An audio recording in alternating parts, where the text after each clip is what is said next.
រឿងរ៉ាវថ្ងៃនេះគឺជារឿងរបស់ពូទុំគឺជាអ្នកបើកឡាន12កៅអីដឹកអ្នកដំណើរឲ្យក្រុមហ៊ុនមួយពីភ្នំពេញទៅតាមខេត្តគាត់ប្រកបរបរនេះជាង10ឆ្នាំមកហើយគាត់ធ្លាប់និយាយលេងថាផ្លូវដែលគាត់បើកនេះគាត់មិនភ្នែកបើកក៏បានដែរព្រោះស្គាល់ផ្លូវច្បាស់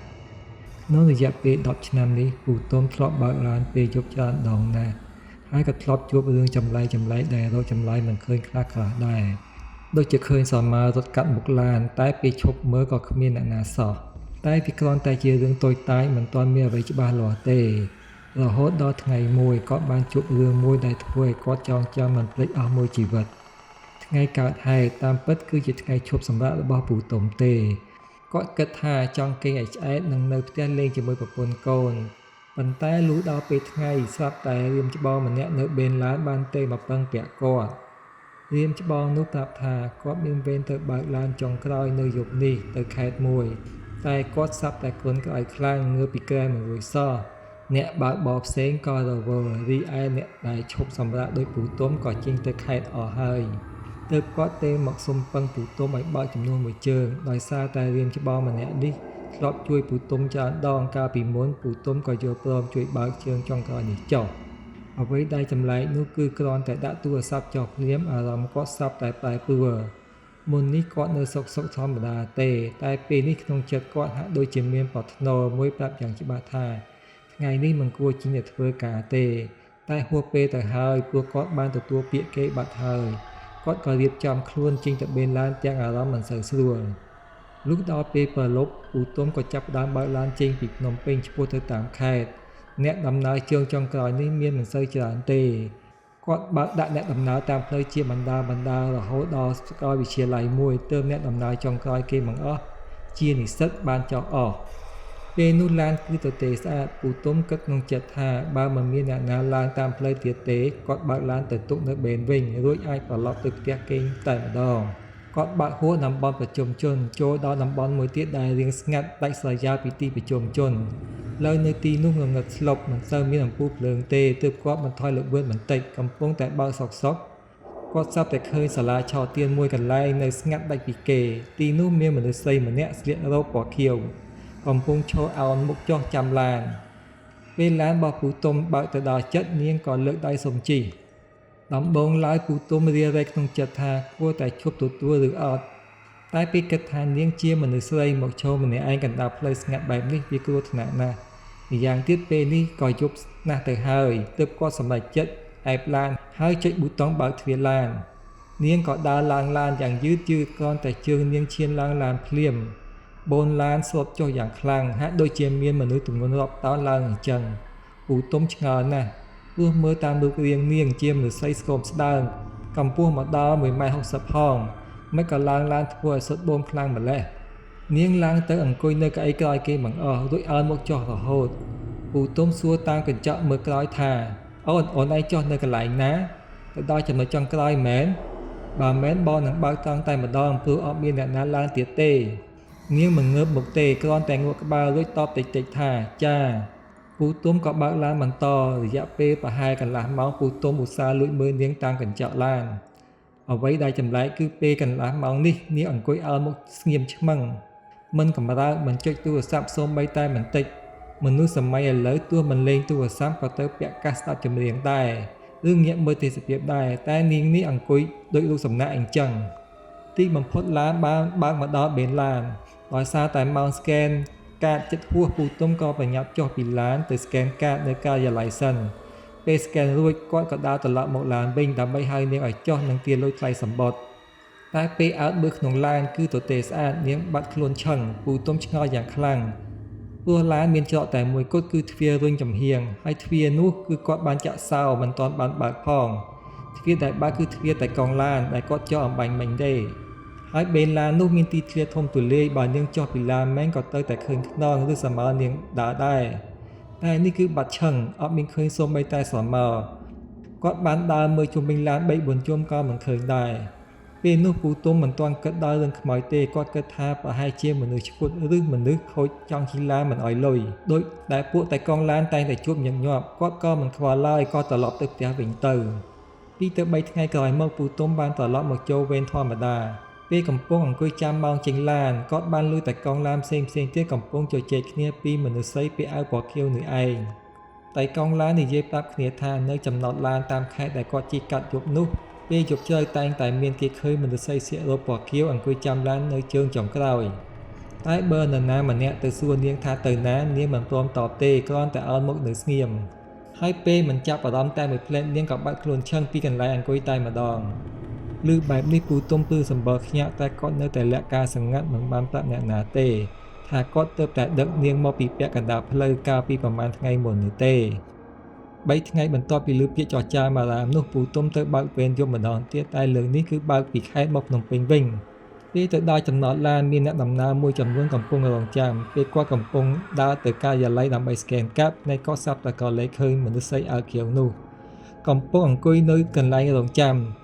នាងអង្គុយអោនមុខចុះមិនខ្វល់ពីអ្នកណាទាំងអស់ដៃទាំងពីរដាក់លើភ្លៅយ៉ាងស្ងៀម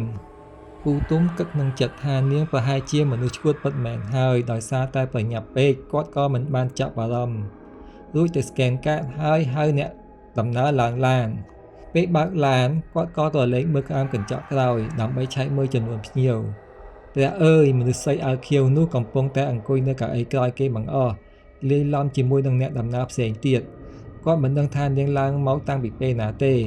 ដោយសារម៉ោងប្រញាប់គាត់ក៏ជិះឡានទៅតាមផ្លូវគាត់ទម្លាក់អ្នកដំណើរជាបណ្ដារហូតអស់អ្នកដំណើរសល់តែមនុស្សស្រីអាវខៀវនោះអង្គុយនៅកៅអីក្រោយគេម្នាក់ឯងពេលនោះឡានជិតដល់បេងទៅហើយពូទុំគិតថាបើដឹងគោលដៅនាងច្បាស់គាត់នឹងទម្លាក់នាងរួចបើកឡានត្រឡប់ទៅផ្ទះតែម្ដងដោយមិនបាច់ឈប់ទទួលភ្ញៀវទៀតទេគាត់ក៏សែកសួរតាមកញ្ចក់ក្រោយថាអូនឯងចុះកន្លែងណាដែរតើបងមកបងនឹងជូនទៅនឹងអាងបងត្រឡប់ទៅផ្ទះវិញព្រោះមិនបន្តទទួលភ្ញៀវទៀតទេនាងមិនងើបមុខទេតែតបដោយសម្លេងស្មើថាមិនដឹងដែរគ្រាន់តែជិះទៅមុខរហូតអញ្ចឹងទៅពូទុំងឿនឆ្ងល់យ៉ាងខ្លាំងចំមនុស្សឈួតមកពីណាមកជិះឡានឆ្លងខេត្តអញ្ចឹងហើយមកប្រាប់ថាមិនដឹងចុះកន្លែងណាគាត់ក៏ខំសួរបញ្ជាក់អូនឯងប្រាប់មើលចង់ចុះកន្លែងណាប្រាប់បងមកបងជូនទៅ